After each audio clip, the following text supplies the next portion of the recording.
Hello dear aspirants, welcome to Shakti IAS academy.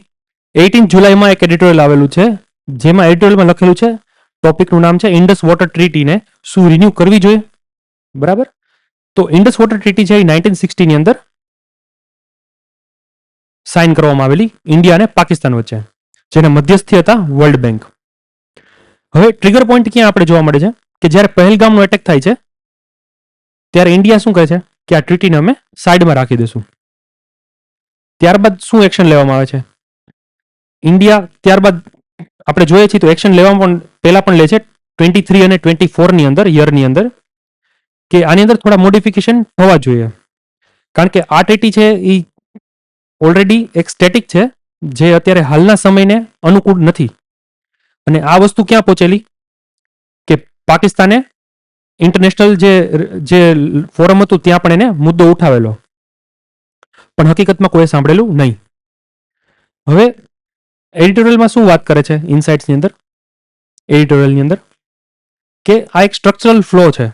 કઈ રીતે structural flow છે કે રેવન્યુ શેરિંગ કઈ રીતે મોડલ હોય એવી રીતે રિવર શેરિંગ જે મોડલ છે એ આનો અંદર યુઝ નથી થયો. આ એક પાર્ટીશન મોડલ છે જેમાં રિવરને એવી રીતે શેર કરવામાં આવી છે, જેથી કરીને આની અંદર ચેન્જીસ થવા જોઈએ. હવે ઇન્ડસ વોટર ટ્રીટી અંદર શું છે, 6 રિવર્સ છે,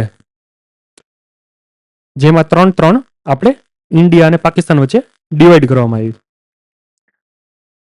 પાકિસ્તાન પાસે જે છે રિવર્સ, એનું નામ છે ઇન્ડસ, ઝેલમ, ચેનાબ. આ જે 3 રિવર છે એને આપણે લિમિટેડ જ યુઝ કરી શકશું. બરાબર. કઈ રીતે કે રિવર રન ઓફ પ્રોજેક્ટ છે એવી રીતે આપણે બનાવી શકીએ, થોડા એવી રીતે વોલ ક્રિએટ કરી શકીએ, ડોમેસ્ટિક યુઝ માટે ઉપયોગ કરી શકીએ. બરાબર. આવી રીતે એનો યુઝ થઈ શકશે. હવે જ્યારે 3 રિવર્સ છે જે ઇન્ડિયાના ફૂલ કંટ્રોલની અંદર છે, જે છે રાવી, બિયાસ અને સતલુજ. વોલ પણ અહીંયા બનાવી દો અને પૂરેપૂરી જે છે એ રિવરનું વોટર ઇન્ડિયામાં ડાયવર્ટ કરી દો તો પણ કોઈ કાંઈ બોલી શકે નહીં. જ્યારે પાકિસ્તાનને જે આપેલી રિવર છે જે એમાં આપણે શું domestic use, river run of projects એવી રીતે બધું ક્રિએટ કરી શકીએ. હવે આ જે ટ્રીટી હતી કઈ સંદર્ભમાં બનાવેલી હતી કે રિવર્સ છે એ સ્ટેટિક છે, પણ હકીકતમાં એવું હોય છે ના. રિવર્સ શું હોય છે? ડાયનામિક હોય છે, પોતાને સમય સમયે બદલતું રહે છે. આપણે જોયેલું છે કે ઘણી બધી રિવર્સ હતી, જેમ કે સરસ્વતી લુપ્ત થઈ ગઈ, ઇન્ડસ છે તો એને પોતાનું જે ચેન્જ કરી નાખેલું. એ રીતે બધી જે રિવર્સ હોય એ પોતે ખુદને ડાયનામિક હોય અને ચેન્જ થતું રહે છે.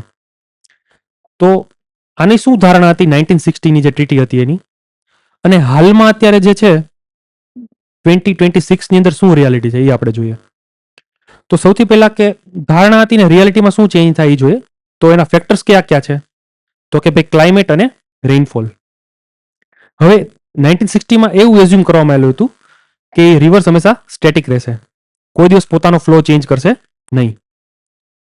બરાબર. પણ અત્યારે શું જોવા મળે છે આપણને કે 20% ડિક્લાઇન થઈ ગયું એન્યુઅલ રેઇનફોલની અંદર ઈસ્ટર્ન રિવર્સમાં લાસ્ટ 70 યર્સમાં.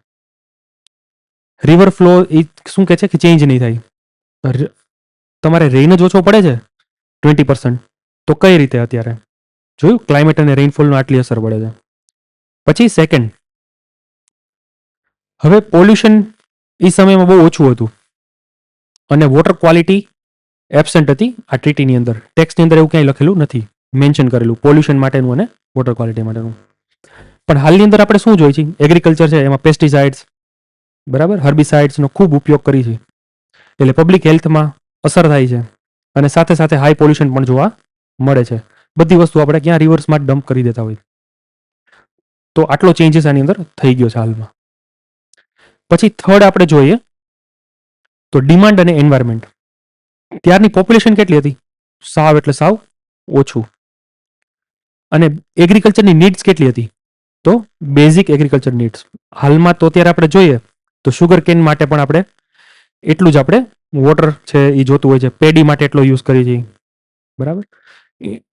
અને અત્યારે હાલમાં શું ચેન્જ થયો છે 2026ની અંદર? પોપ્યુલેશનનો ગ્રોથ છે એનો ગ્રોથ કેવો થયો? એક્સપોનેન્શિયલ. હાઈ અત્યારે પોપ્યુલેશન છે. પછી ગ્રાઉન્ડ વોટર છે એનો આપણે બહુ ઉપયોગ કરીએ છીએ ગામડાઓમાં, એમાં જોઈએ તો ગ્રાઉન્ડ વોટર ડિપ્લેશન છે. પછી પંજાબની અંદર આપણે જોયું છે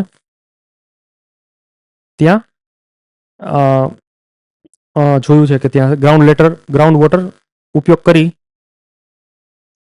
ત્યાં નીચેને શું કહેવાય? ડાર્ક જે હોલ્સ ક્રિએટ થઈ ગયા છે, કારણ કે ત્યાં પાણી જ નથી.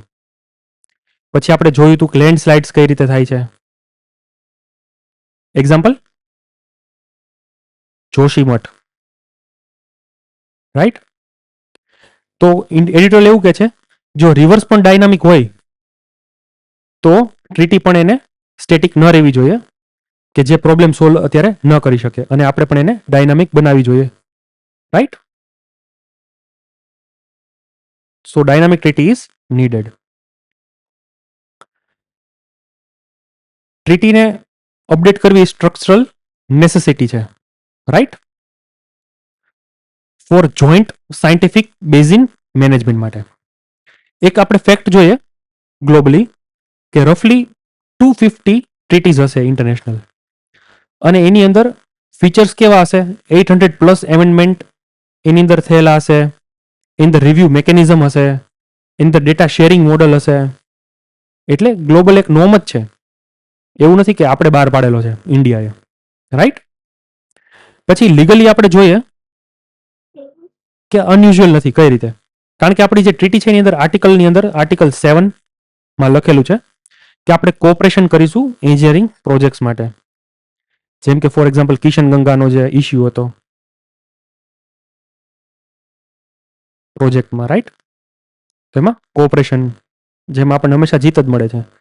પછી આર્ટિકલ 12 ની અંદર વાત કરે છે એક્સપ્લિસિટલી એલાઉ ટ્રીટી ટુ બી મોડિફાઈડ થ્રુ એ સબસિક્વન્ટ એગ્રીમેન્ટ. આપણે એને મોડિફિકેશન કરી શકીએ, રાઈટ? પછી આપણે આગળ જોઈએ તો ઇન્ડસ વોટર ટ્રીટી અને હાલમાં જે બીજું છે એમાં મેકોંગ રિવર કમિશનમાં શું ફેર છે? જો આની અંદર શું છે, ઇન્ડસ વોટરમાં ખાલી એક વોટર એપોર્ટમેન્ટ છે, બરાબર? એની અંદર એ એક વસ્તુ છે, એ તો મેકોંગમાં છે. પછી બીજી બધી વસ્તુ કોઈ વસ્તુ નહીં જોવા મળે. જોઈન્ટ રિવર મેનેજમેન્ટ છે? ના, ઇન્ડિયામાં અને પાકિસ્તાન વચ્ચે નથી. ક્લાઇમેટનું શું? અત્યારે ક્લાઇમેટ ચેન્જ છે એ ખબર હતી આપણે 1960 ની અંદર? તો કે ના, તો એ વસ્તુ નથી.